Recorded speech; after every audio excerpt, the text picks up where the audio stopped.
same foundation because I actually want to build on it one last extent. So I probably won't reflect back as much on videos 1 and 2 in the material today. I really want to focus on their interconnected relationship. And so in spite of the fact that they have great division and diversity, in spite of the fact that they both operate under the umbrella of the same sport profession with entirely different financial models, different financial desires, different financial parameters, there is a point where they intersect.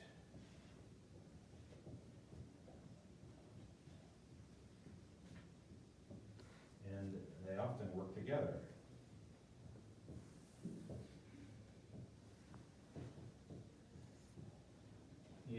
Particularly in the sport profession, we're going to look today at how public and private actually, in some regards, co-align, or another good word that you want to become familiar with is coalesce.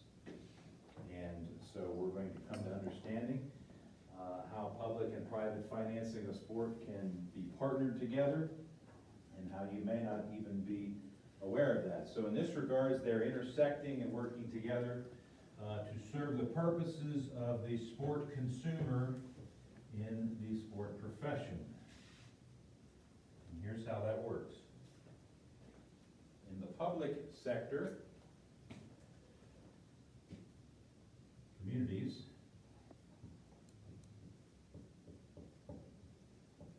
more bureaucratic word might be municipalities.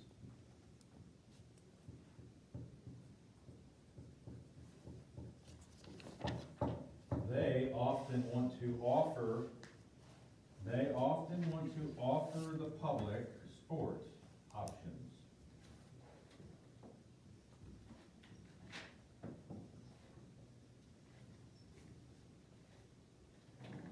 So community leaders like mayors and county officials like the county board of directors or the county board of elders or a county council, they do things for a city and do things for a county. So they decide that they want to build parks.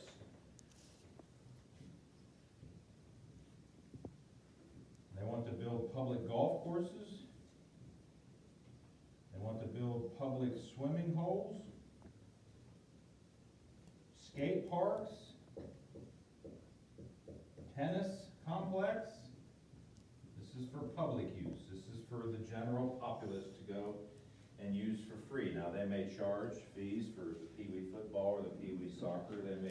They may have some fee-for-service programs, but in large part, these public municipalities, that would be communities like a Travelers Rest, or like Greenville, or the entire county like Greenville County, the leaders of the communities or municipalities get together and they say, hey, we want to offer recreation and leisure services to the local community people. So they design these forms, and there's many of them. If you live near the coast, it's marinas and other water experiences. So you can go to the marinas and rent canoes and kayaks and wakeboards and all kinds of things. Well, many of those services are offered through the public domain and supported by the public.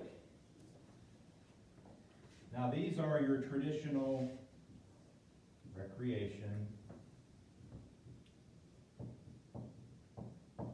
leisure opportunities, ventures.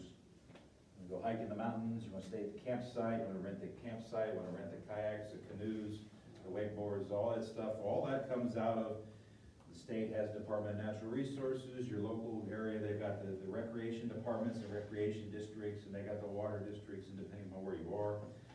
All of those services are funded and offered by the local municipalities and the local communities. Now, these again are jobs. All of these are jobs that you can go and intern for and you can go work for, working for the organizations that offer those, that are managed and controlled by the government entities of the communities, municipalities. One thing they cannot do without us on the private side is professional sport.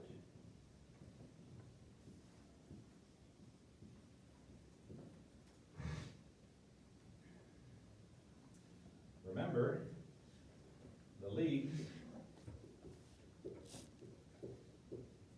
and the teams, which are known as franchises, are always private, either for-profit or on rare occasion, private nonprofit ventures that solely come out of the private marketplace.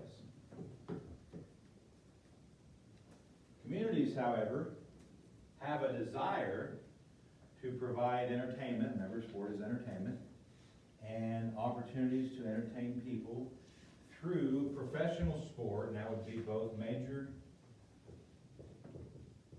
and minor league opportunities.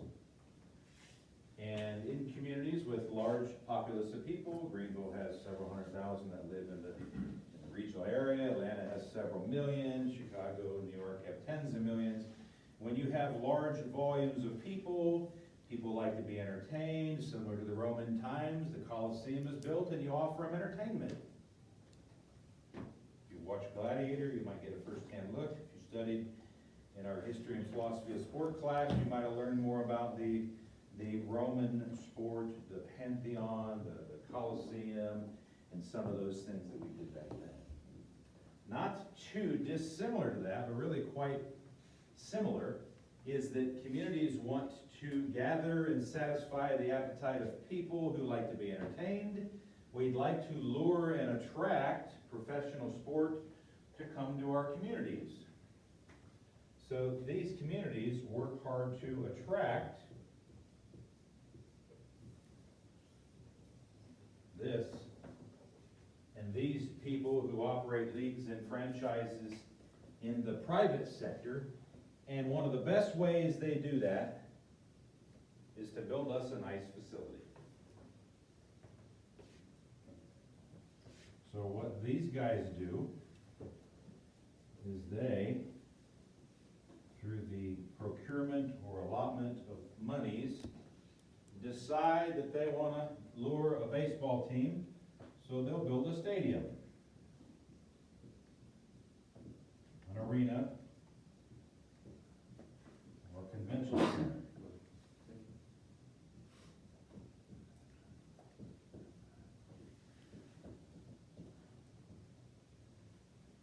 And that facility itself, the minor league ballpark, the major league ballpark, is almost always owned and operated by the local municipality,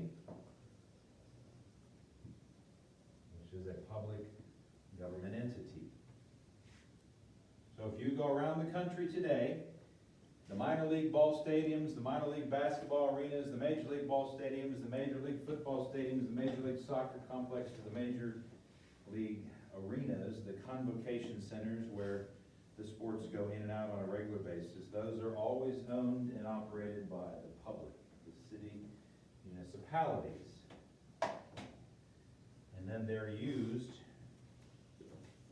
through a series of relationships to attract a league and a franchise to place a team in that community. And that's how you get the Greenville Braves.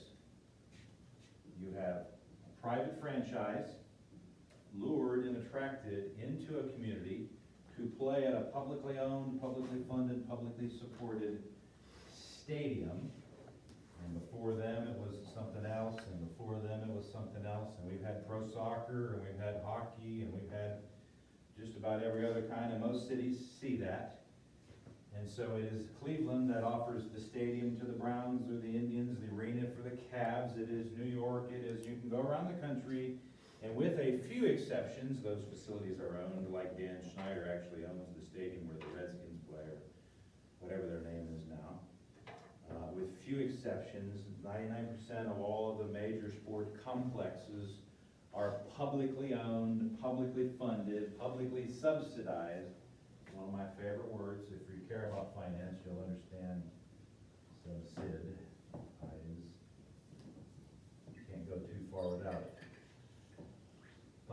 subsidized these facilities are and then offered to these people. So how does that work? So that's just kind of the force structure.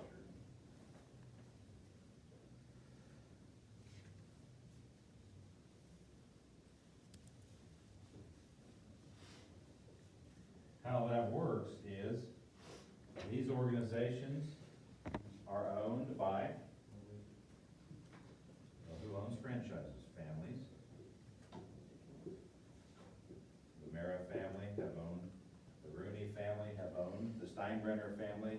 And unless you investigate those franchises, you may not be aware that many of them were started by families, subsidized and supported by families for 30 and 40, 50 years, and passed down to children for generations, just like your dad passes down the business to his son all the way back to the Hebrew days.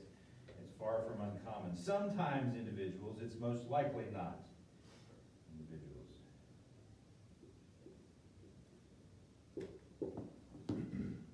There are corporations, which are groups of people, really. So it could be families and other supportive groups. So sometimes a family owns 51%, and then they sell 49% to a handful of other investors. And so a pro soccer team might have 24 owners. And 6 of the owners are family, and the other 6 or 12 or 18 or 24 are private individuals that bought in. There are sometimes Hollywood folks that buy in. There's sometimes elite corporate people that buy in. There's just all kinds of, the foreigners come, the Asians have come and bought into the Seattle Mariners, and just, there's all kinds of examples of individuals and corporations or groups that come together to raise a significant amount of dollars that buy franchises. So the franchises are always owned in a very small but diverse way, and then they approach a community, and the community approaches them. It's a mutual approach, and they come together to form a relationship.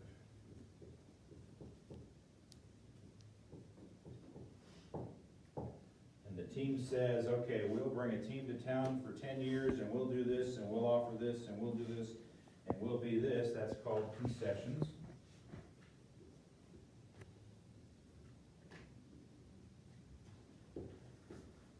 And the city says, we'll provide a stadium, we'll rent it, we'll heat it, we'll cool it, we'll have stadium workers, we'll do this, we'll do this. We split the monies in this way, you get to keep this, I get to keep this, and that's called concessions. We strike a relationship, usually in the form of a rental, or what you now call a lease agreement.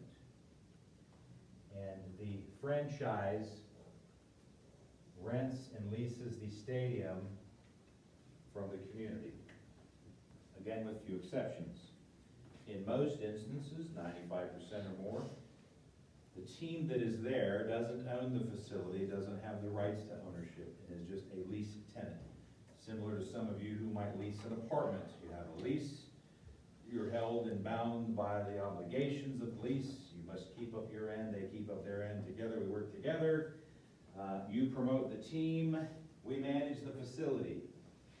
You play ball games, we supply a certain people. You hire and supply a certain people. And we ensure the parking lots and the traffic ways and water and heat and power. And we make sure that the city really works to see this operation be successful. You're in charge of baseball ops, of football ops, of basketball ops, and everything that goes on behind the scenes. That's us running it. It's us, sport managers, running this, that causes this to happen, that makes this a win, and then in the end, these guys win. So where does the money come in?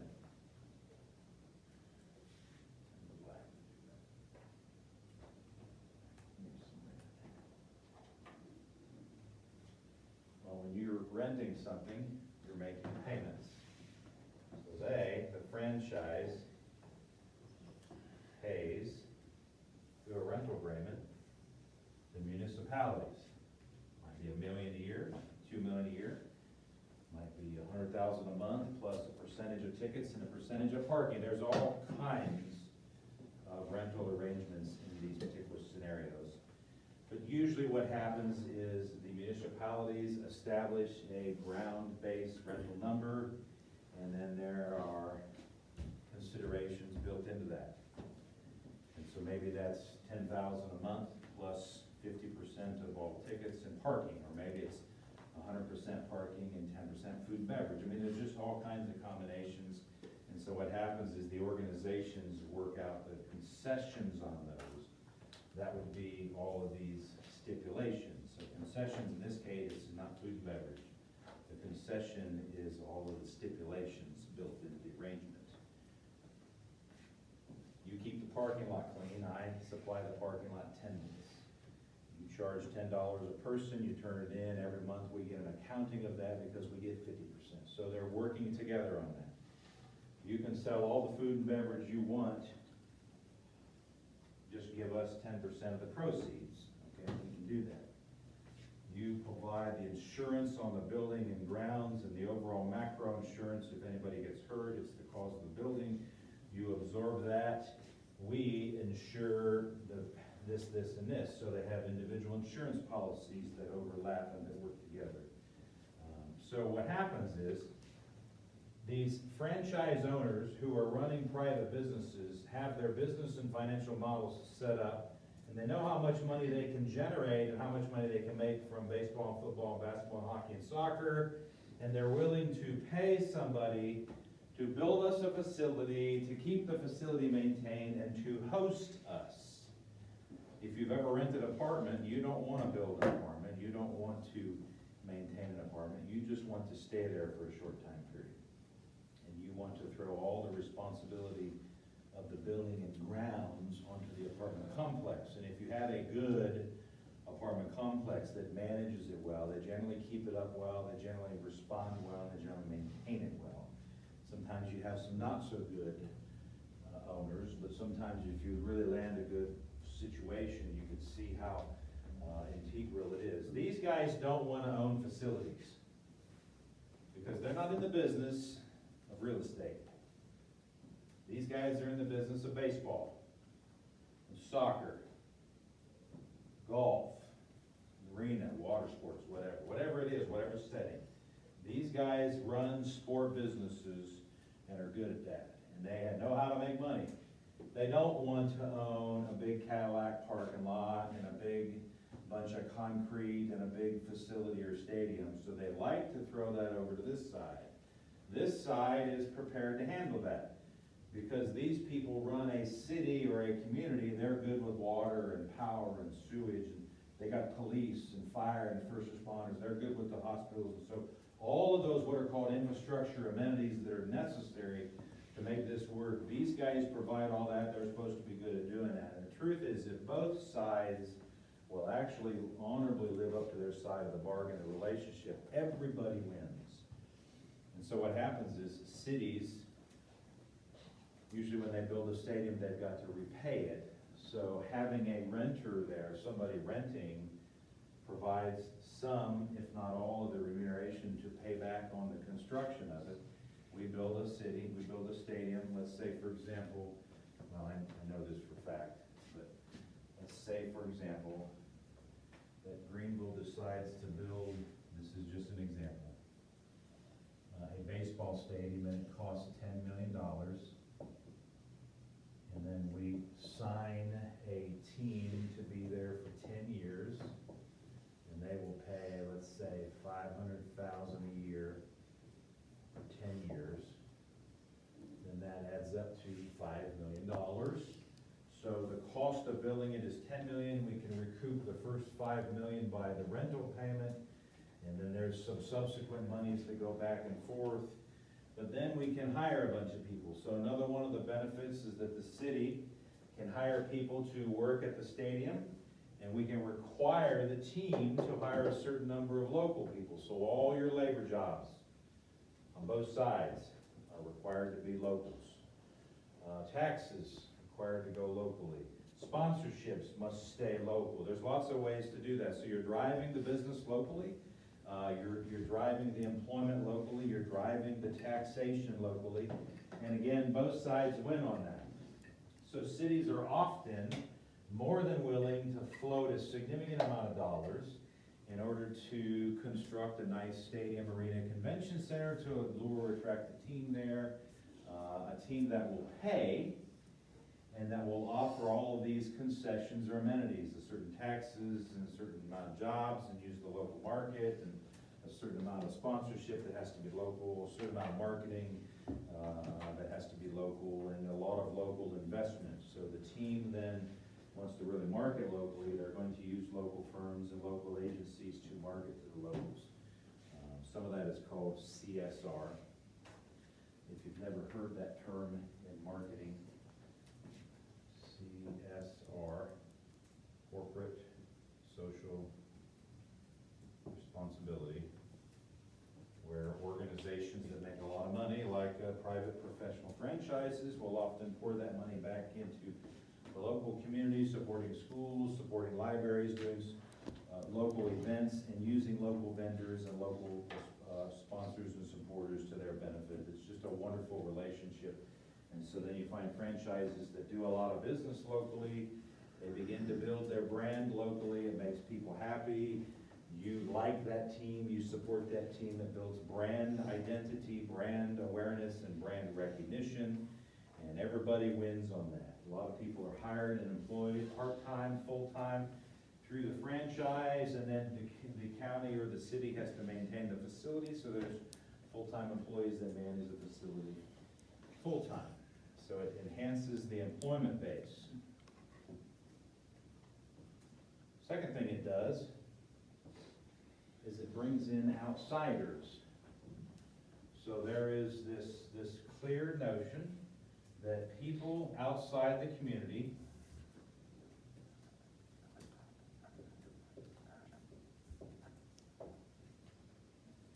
attend the games, the events, the matches, the whatevers, and they bring their money with them. So people will fly in and stay and watch the sporting events and stay in our hotels, and they'll use our airport, they'll use our taxis, and they'll go to our restaurants.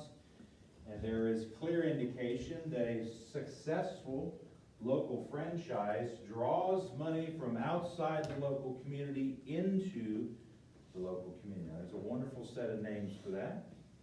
And again, I'm just scratching the surface. It's called cash infusion.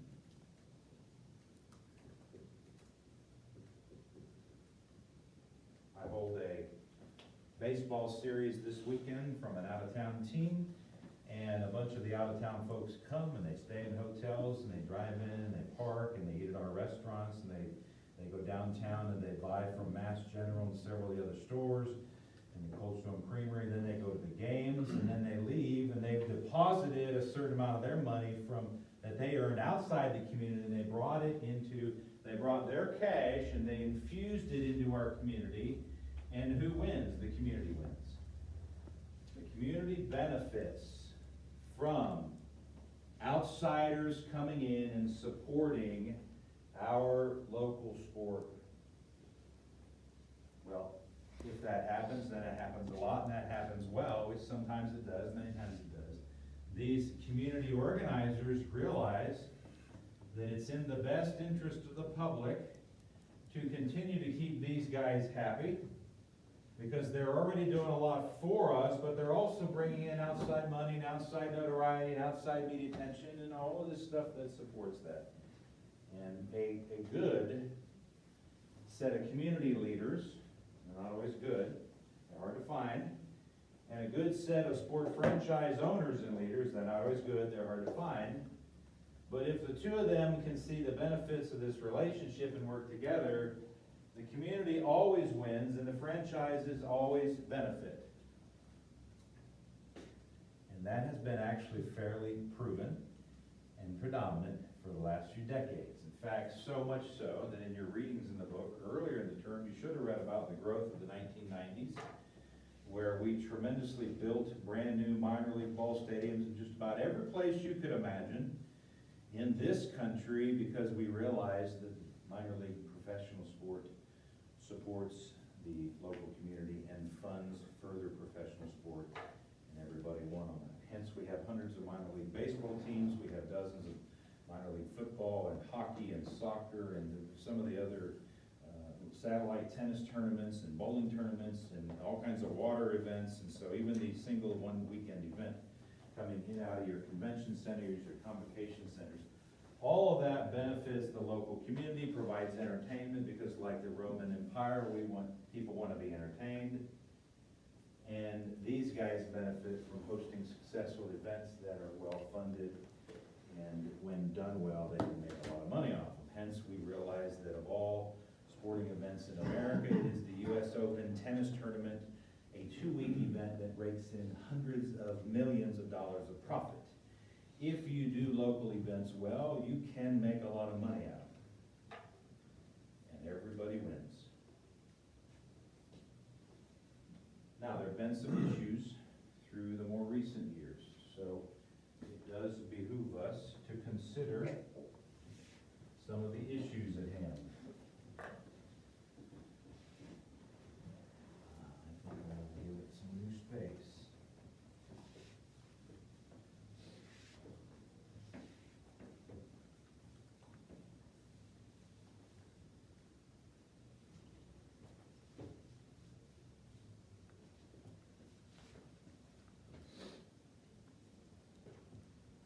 Unfortunately, the love of what is the root of all evil?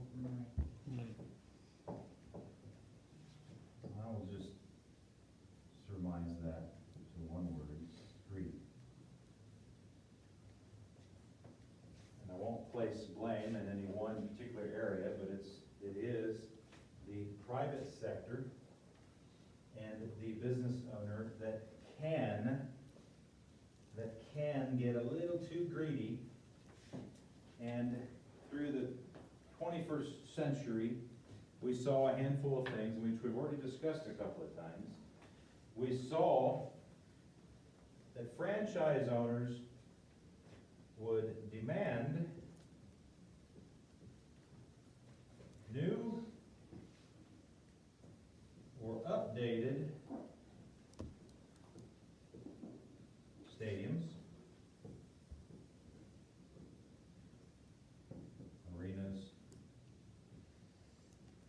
convention centers. Technology advanced. Lots of things advanced. And so what has happened is, as new stadiums are being built around the country, remember, sport for the rich. We're tearing out the old cheap seats.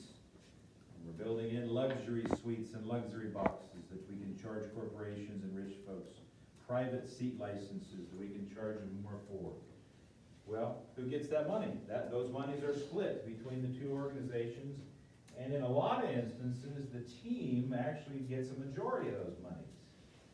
So when newer stadiums, arenas, convention centers were being built with new facilities, and we built more luxury suites, and we did some of that, those particular team owners and those organizations were reaping the benefits of more money. And so big dollar sign. So what happened is the other owners who were in older facilities, the other owners who were in smaller facilities, the other owners who were in facilities that had a lot of cheap seats, they saw the upside. And they said, if Cleveland doesn't build us a new football stadium, then we'll just threaten to relocate.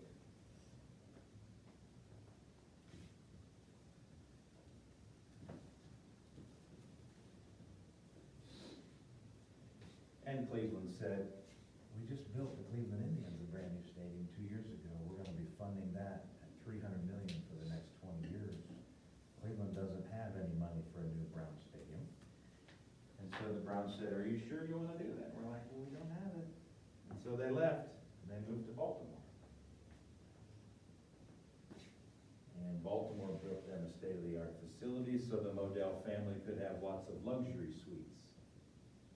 Lots of private seat licenses, lots of tech, very few cheap seats. You know, who cares about the little man? Understand what we're talking about here? Who cares about you, the middle class? Sport for the rich. And so that owner left. They actually broke their contractual relationship. You can pay a buyout fee, it's nominal. Baltimore lured them to Baltimore in many examples, this isn't the only one. Built them a state-of-the-art stadium, and that owner now gets to reap the benefits. Eventually he died and sold off and yada, yada, yada. There's many examples of that, where franchise owners can see the potential profitability. They'll hold a city hostage.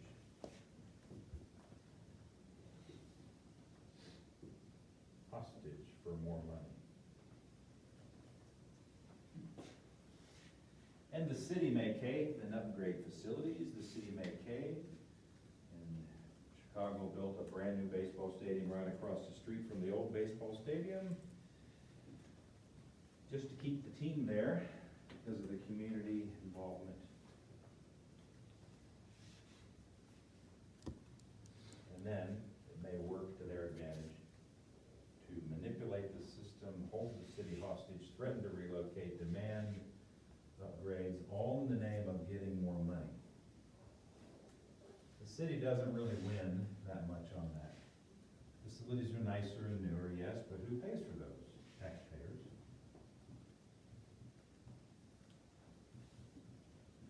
How do we pay for that? Increase taxes. Oh, I didn't think you liked to have your taxes raised. Well, we don't. The franchise owners like new stadiums. They like these stadiums, yeah. That's because they're greedy. And so, without considering the consequences, in order for cities to cough up the money, and sometimes they'll ask the franchise to pitch in, there are public-private relationships there, where the privateer raises the first 10 or 20%, the public kicks in the other 80%, even at that. The city has to come up with additional dollars for a new stadium, or for upgraded stadiums, a new convention center, for state-of-the-art, whatever. So they have to go to the taxpayer, and they say, we're gonna have to raise your sales tax and your restaurant tax, and we're gonna have to we're gonna create some brand new specialty taxes for the next 3 to 5 years. And you may say, well, that's not very much, what's 1%? Well, 1% here and 1% there and 1% there across every transaction of the transaction of real estate. And you know what? What they do is they just take more money from the public in order to put money into the pockets of a few franchise owners. Now, if you're savvy, like I'm gonna assume most all of us are, they've taken money from a lot of people in order to give it to whom? A few people. That's called wealth transfer.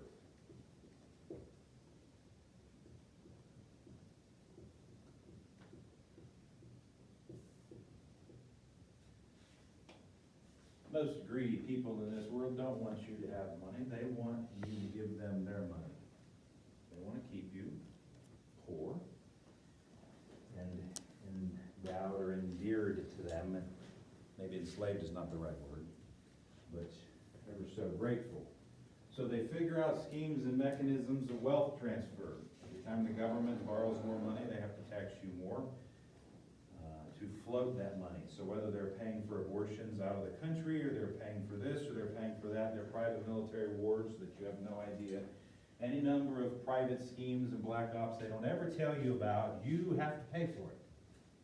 It's called wealth transfer. They figure out ways to take your wealth. And so when franchise owners and even leagues strike and threaten and hold communities hostage, the communities either give in, we either give in and build a $500 million, $800 million, $1 billion stadium, arena, or convention center with all the bells and whistles in order to keep the team happy, to keep a few athletes endowed and enriched, a few owners and the athletes, by the way, and the coaches. Unfortunately, that comes at the expense of the many, many, many locals who have to pay for it. The second place you see that expense being felt is increased ticket prices. Now, haven't we already talked about the increased ticket prices are astronomical. It's somebody's gotta pay for it.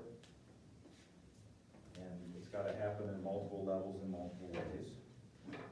And as long as you keep building enriching facilities and stadiums, and then you keep promising athletes millions of dollars, you can pay for it, by the way. And coaches millions of dollars, which I'm all for, and billions of dollars to the franchise owners, then you're gonna have to pay for it also in the form of increased prices for ticketing, for concessions, and eventually for the streaming. You wanna watch the games, you've got to subscribe to the network. The Big Ten network, the SEC network, the ACC network. And they're not gonna stop there. The NFL network, they're all gonna get there. Oh, it's never gonna end. No, it's been happening, it's gonna continue to happen. How do I know? Because they want your money. Now, if you could limit the pay to athletes, every athlete makes $1 million or less, if you could limit the pay to coaches, if you could restrict the franchise profitabilities, if you could set a standardized pricing strategy where every NFL team has the same prices, or NHL team or MLB team, well, then you can get control of some of these problems. However, until you do that, most problems tend to matriculate and escalate, which means they grow bigger and bigger. Most cancers grow, by the way, they don't shrink unless you have intervention. So a problem, a cancer, an issue tends to multiply. It gets better, we're not even done yet.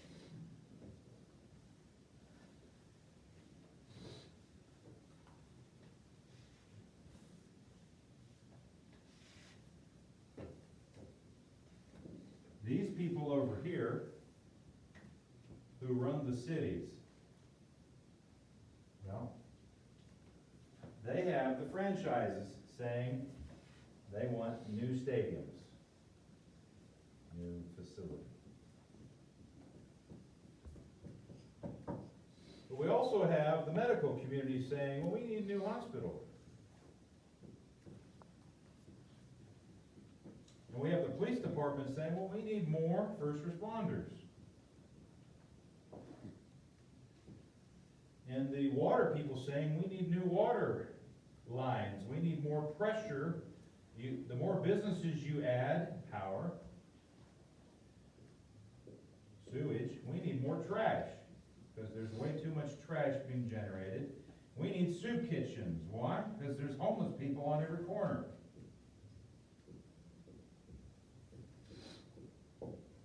So as society evolves and as other industries have needs, these community leaders are also being tapped on by every industry and every issue in society. At the same time as the franchise owners saying, hey, what about my new stadium? What about my new basketball arena? Come on, we're gonna hoop it up like it makes a big deal. What about poor people?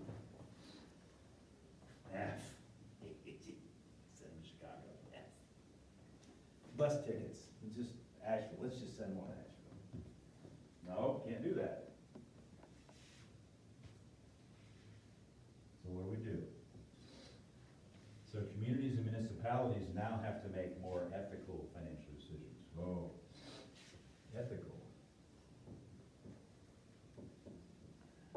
financial decisions.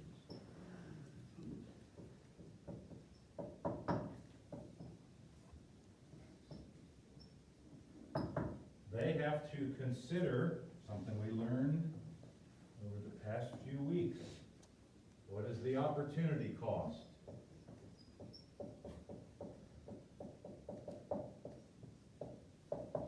If I build a brand new franchise with the $10 million that I can set aside, then I can't build the new hospital.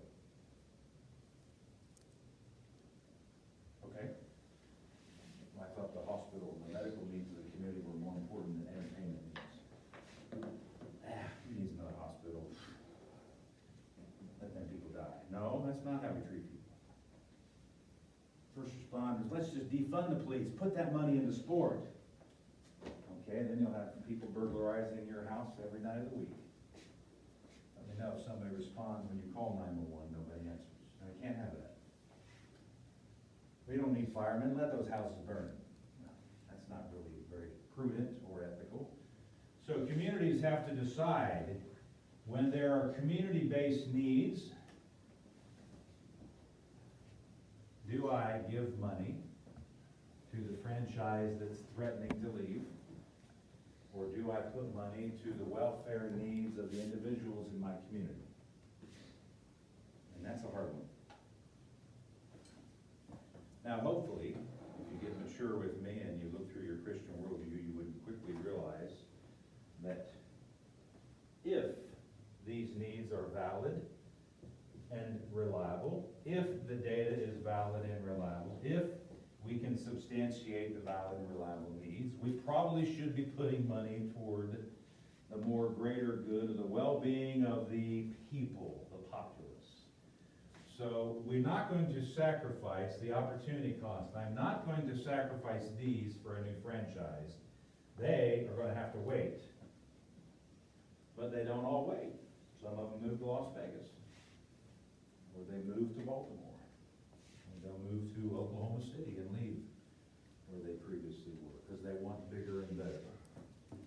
So I would be real careful. I know a lot of you enjoy your NBA team and your NFL team and your NHL team. I would be real careful to side with them in these sorts of issues, because greed is often a driving factor.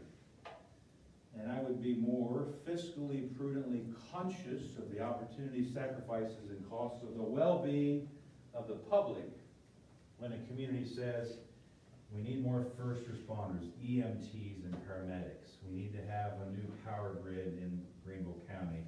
We need to increase our, as we add more businesses, business create trash. I need to have more trash organizations picking up the trash. I need a new landfill because the trash is piling up. You don't think about those kind of things, but when you move into business, you will. And so in this instance, a lot of times we have to say no to the franchise owners. We have to say no to the players.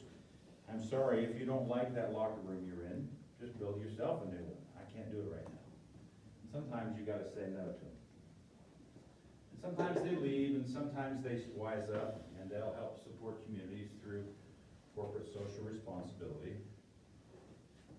And again, when you have a really good working relationship by your public leaders and your private leaders, when you have prudent and wise individuals making thrifty and stewardly decisions, everybody can win. But when the greed factor comes in, and when the community resources dwindle, and when the community needs rise, remember that if they transfer wealth over here, it is always the people, the public, the taxpayers that suffer the most at the hands of the few, the ruling elite. It's no different than other areas of society.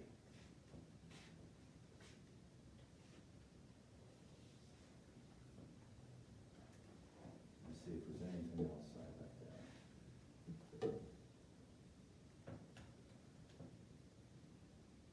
I don't think so. Are there any questions about videos 1 and 2 and lectures 1, 2, and 3? These last 3 days. Yes, go ahead. Yes, go ahead, Taylor. So I can, no, are you sure? You guys are ready to ace an all essay exam then? Oh, that's what, you're that confident. Confidence is key, that's very. Oh, confidence is key. I think studying is prudent, but yes, after you've studied for a substantial amount of time, confidence would be good. I did give you a handout one time, and the goal was to begin to fill that in. And yeah, that's nice. Thank you for bringing that. Providing that. I don't think we need to exacerbate this any further. Any questions? Watch those videos, study your notes. Exam 4 is Tuesday, then we